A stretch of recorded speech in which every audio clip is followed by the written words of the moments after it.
am feeling very, very convicted. I need to talk about this. The last thing I want to do is talk about this, but I will. When my husband was alive, the last 10 years or so, we were pretty isolated. He wanted it that way. For one, we weren't making a lot of money, so his one bleach friend who was always had his hand out disappeared. And he didn't want me to have friends. And so we were isolated. And he had Alzheimer's. He was also a narcissist and an alcoholic. And you cannot imagine what it was like. You just can't. It was just very, very bad for me. And one example of that was brought to me this morning. Now, I've said this before. God is my counselor, says so in Isaiah. Wonderful counselor.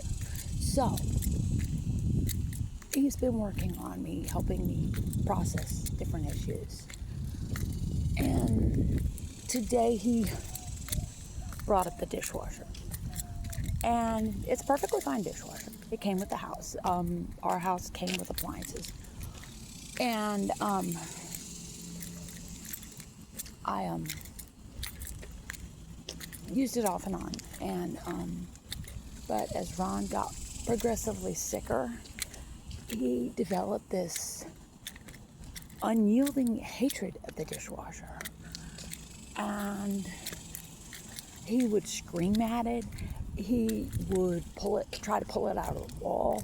You know, I was worried he was going to break something. And he was just completely insane. There's no other word. He was just absolutely insane regarding that dishwasher. He did not want it on at all. He just, I don't know why. So I stopped using it. And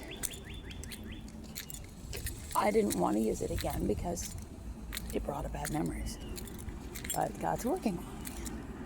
I've got a lot of dishes. You don't have to do them all by hand, you know. You can use a dishwasher. So, you know, he's working on me with that today. And today I'm going to see if it still works. I'll make some videos on that. But it was just awful. And it makes me realize how terrible things were for so long. And I had to build a wall between me and what was going on and just be blind, deaf, and stupid, because I would have run like hell otherwise. And there was nowhere to go. There was no help.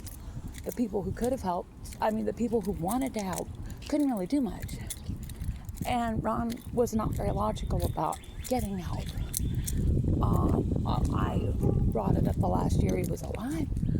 I said, wouldn't you like to have somebody come in and visit with you while I go shopping or whatever? He said, sure, if it's a guy. There were no male caregivers. None. They were all, black, Latino, but they were all ladies. And he did not want a lady looking at him naked. So, which was ironic, consider his history of cheating. But, so I was stuck, and I just, it was bad. You can't imagine how bad it was living with that man. Oh, he was insane. He was truly insane those last years. Insane. And it was me, because I knew if I didn't stay, he would go to a facility. It would be a very poorly run facility, and he would be dead in a month or two. And I'm not a murderer. And God kept telling me, just hang in there. It won't be forever. I've got plans for you. So I stayed. And here I am, walking through my neighborhood, going to Dollar Tree, and I have a good life now. had some very, very bad parts in that life. So I think God wants me to share that today, because maybe somebody out there is thinking, well, Heather, you've never really had a hard time in your life. There was one time his cat was very stressed because he was sick. She was, I think, a Bengal hybrid. A breeder likely dumped her in our yard because she had, quote, bad markings when she was a kitten. She was just a tiny little thing, and she and Ron were like very bonded. But as he got sicker and sicker, he was more angry and aggressive, and she didn't like that. And she had grooming issues, and she would get these knots in her fur, and she wouldn't let me brush her. She would let Ron brush her, and I would ask him, please brush her, and he wouldn't. So, she ended up, I had to take her to the vet to get her shaved, and because she was in pain, and I didn't want her to get, I didn't want her to suffer. So, she's not my cat, but she lives with me. I'm going to take care of her. So I took her to the vet. I paid to have her knocked out, and then they shaved her, and then they woke her up again. And they gave her a little lion cut. And they left all the fur on her tail because her tail was fine. But they, took everything except her face and her paws. And I brought her home, and I thought she looked great. But Ron went ballistic. And he was screaming at me that I mutilated his cat and ruined her beautiful mink coat. And it wasn't a beautiful coat, it was full of mess, and she was hurting.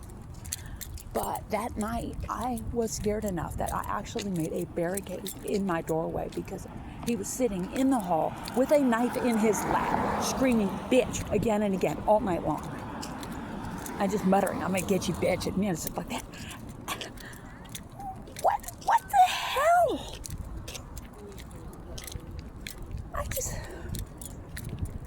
Yeah. So, anyways, that's it.